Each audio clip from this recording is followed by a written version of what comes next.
इस सृष्टि के आदि गुरु भगवान शिव शिवा के चरणों में कोटि कोटि नमन। आप सभी भक्तों और साधकों का आपके ही YouTube चैनल महादेव लव में अभिनंदन करता हूं। आज का शीर्षक है कुंडलिनी जागरण के अनुभव। जब साधक की कुंडली जागृत होती है तो साधक को जो सबसे पहला अनुभव होता है वो यह होता है कि साधक को अपनी दोनों बाहों के बीच में मन को कंसंट्रेट करने पर एक प्रकाश का अनुभव होता है। ये अनुभव तब होता है जब साधक या भक्त में लंबी तैयारी होती है। लंबी तैयारी से मतलब साधक ने पूर्व में भजन, पूजन, ध्यान, कीर्तन, योग साधना वगैरह की हो, अच्छी की हो, तो ये प्रकाश का अनुभव साधक को हो जाता है। और कुछ समय बाद व्यक्ति की नींद और भूख क्रमशः घटती जाती है और साधक का मन धीरे धीरे करके शांत होता चला जाता है।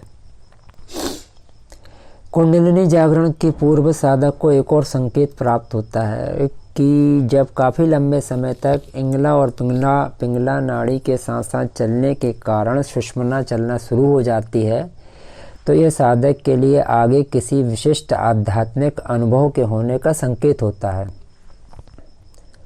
इसलिए भक्त या साधक को स्वर योग या श्वास प्रश्वास का ज्ञान होना बहुत जरूरी है और साधक को अपनी श्वास प्रक्रिया के प्रति पूर्ण जागरूक रहना चाहिए।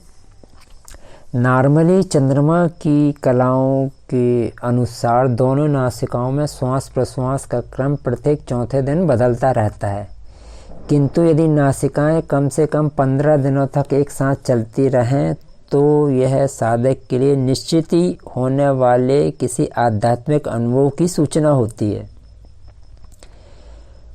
जब कुंडलिनी जागरण होता है उस समय साधक में ऐसी कई अनुभूतियाँ होती हैं और कुछ ऐसे लक्षण उत्पन्न होते हैं जिसे समझना बहुत कठिन होता है।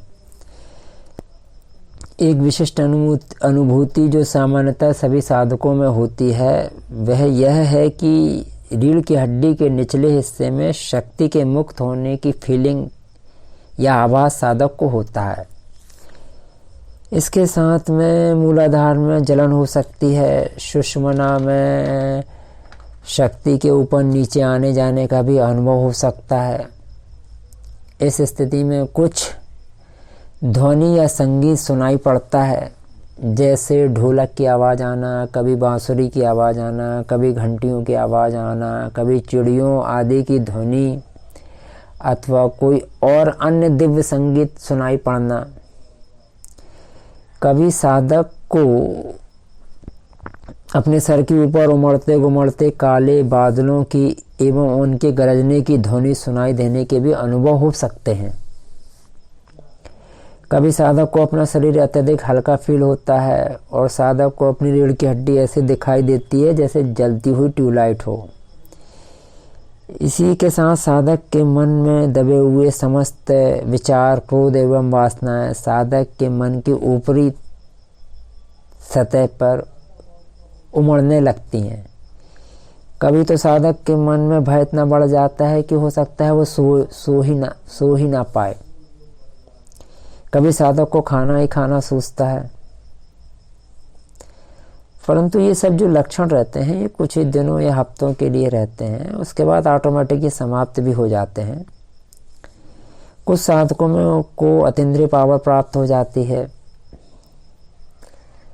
इन अतीन्द्रिय शक्ति से साधक दूरस्थ वस्तुओं को देख सकता है, दूर स्थित व्यक्ति से वार्तालाप कर लेता है, किसी भी व्यक्ति की बीमारी को ठीक करने की शक्ति साधक के अंदर आ जाती है। कभी कभी साधक को कई दिनों तक कुछ भी खाने की इच्छा नहीं होती।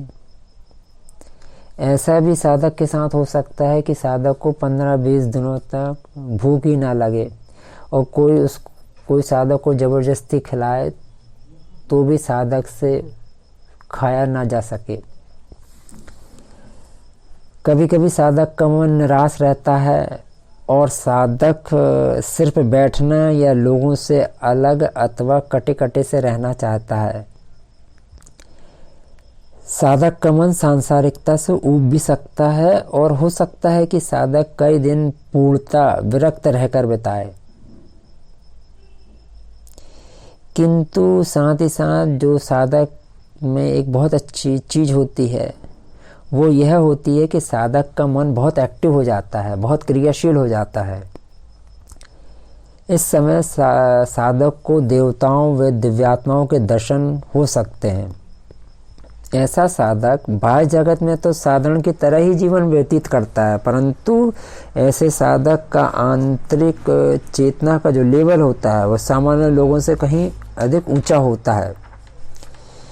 कुंडलिनी जागरण के समय कुछ साधक भयंकर सर दर्द का अनुभव करते हैं, किंतु इसका यह अर्थ कदापि नहीं है कि प्रत्येक सर दर्द का कारण कुंडलिनी ही हो। यह सर दर्द सबको नहीं होता है। नॉर्मली विवाहितों को यह अनुभव नहीं होता। कभी कभी सिर दर्द उस समय भी होता है जब मस्तिष्क के सुषुप्त हिस्सों का जागरण प्रारंभ होता है, यह प्रारंभिक लक्षण होता है। यह सर दर्द अस्थायी ही होता है। इस सर दर्द को आहार विहार या जीवन पद्धति में चेंजेस करके, परिवर्तन करके आप कम कर सकते हो। लोग यदि किसी विशेष टॉपिक पे कोई वीडियो चाहते हैं तो वो भी कमेंट करके बताइएगा, मैं उस पे वो वीडियो भी डालूँगा।